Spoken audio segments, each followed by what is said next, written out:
Next problem.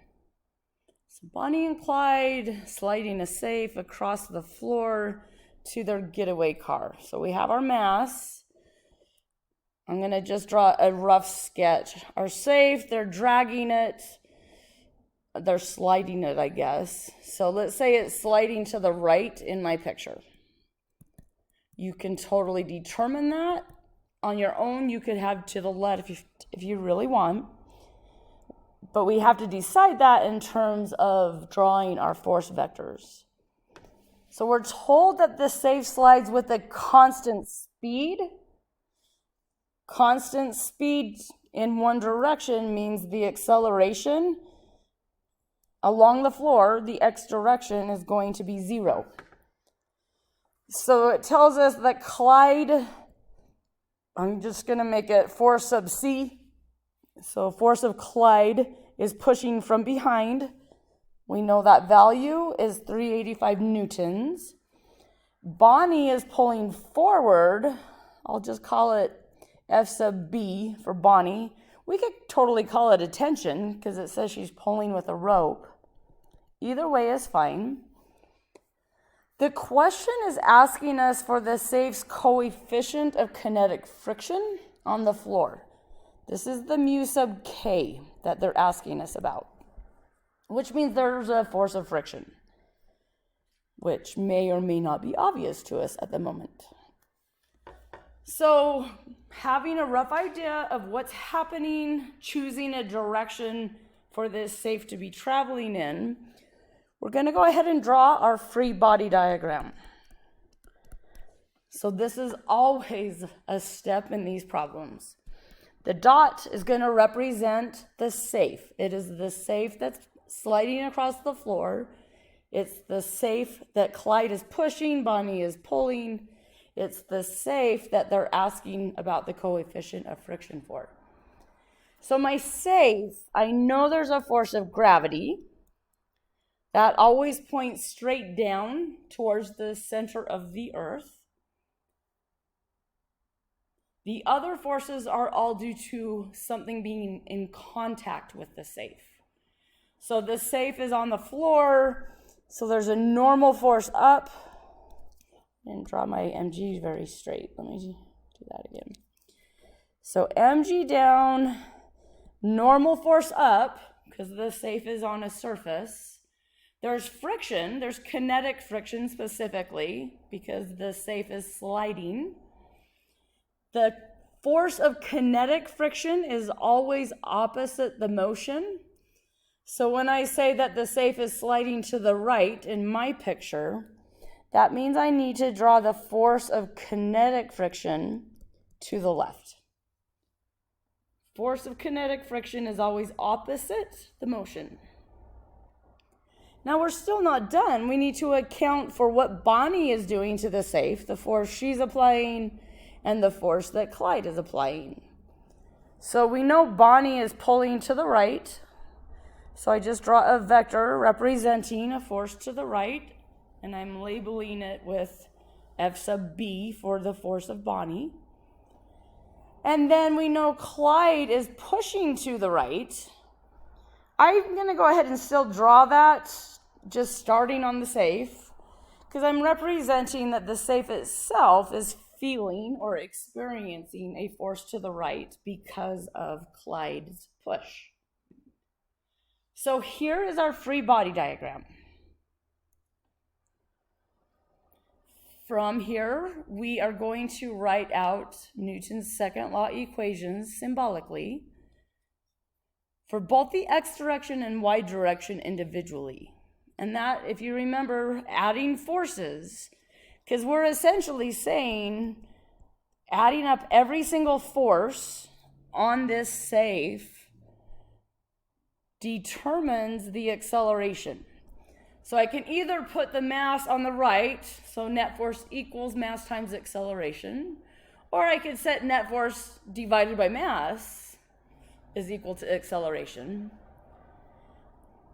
Either way, we're adding up all of these force vectors to ultimately determine an acceleration vector. The acceleration is always a result of a net force. in the last section, we learned how to add forces. We can only add x components to x components of forces, or vectors in general. After we add those all together, they always give us an x component answer. So I can say that the net force on this safe, adding up all those x forces, x component forces, has to equal the mass of the safe times the x component of acceleration. And similarly, in the y direction, if I add up all of the forces that have y components, they have to equal the mass of the safe times the acceleration in the y direction. Now, this is just writing it symbolically. Yes, we do know these accelerations. The acceleration in the y direction. So I'm talking typical Cartesian coordinate system again. The x-axis being the floor, the y-axis being perpendicular to the floor. We totally know the acceleration in the y direction is 0. If there was an acceleration, then the safe would have to start either rocketing up into the air or somehow sinking into the floor, which of course it's not doing. So we can say in the y direction that net force is 0. In the x direction, we know it's 0 in this case simply because the problem tells us that they're sliding this safe at a constant speed. All right, let's write out these net forces. So in the x direction specifically, I know I have Clyde's force to the right. I know I have Bonnie's force to the right. The only other force in the x direction is friction, and that's pointing to the left. So I'm going to say minus the force of friction, because friction is opposing their pull and push. So the net force is represented here, force of Clyde plus force of Bonnie minus the friction. Net force in this particular case has to be 0 in order for them to be pulling the safe at a constant speed. We could also just say that the forces have to balance in order for there to be no acceleration, which we get this second step simply by bringing friction to the other side. All right, so we know the force that Clyde is exerting, we know the force that Bonnie is exerting, so that will allow us to determine the friction force. Let's go ahead and write out the symbolic equation for the y direction as well. So, as a reminder, this is what I mean by symbolic equations. So what we just wrote out was for the x direction. For the y direction, we need to account for the forces that are either pointing up or down. In this particular case, we have the normal force pointing up. We have the force of gravity pointing down. And we know it's not accelerating in the y direction, so they need to add to 0. You may have recognized that already. We know it's not accelerating in the y direction, so the normal force up has to balance the force of gravity down. That's totally fine to jump to if you recognize that. But again, this is what we mean by symbolic equations. So from here, let's go ahead and plug in what we know. So force of Clyde, so down here on the left, Clyde pushes from behind with a force of 385 newtons. Bonnie pulls forward with a force of 350 newtons. And we know they have to add up to equal the force of friction, simply because we know the force is acting on the safe. That's why we draw the free body diagram, to make sure we're accounting for all the forces. So let's see, the force of friction ends up being 735 newtons. But we're not quite done. The problem didn't ask for the force of friction, it asked for the coefficient.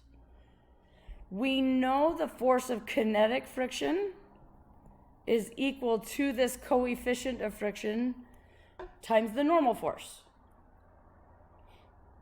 Well, we need to calculate the normal force, and we can do that from the equation in the y direction. To balance out the forces in the y direction, the normal force has to equal the weight of the safe. So this value I will put down here in the denominator. Well, I'm jumping ahead. When I solve for n, or mu rather, wow. When I'm solving for mu, my dog just startled me. I'm going to be dividing n over, so I'm going to be dividing by this mg. The 735 is in newtons. The denominator ends up being newtons as well because it's kilograms times meter per second squared.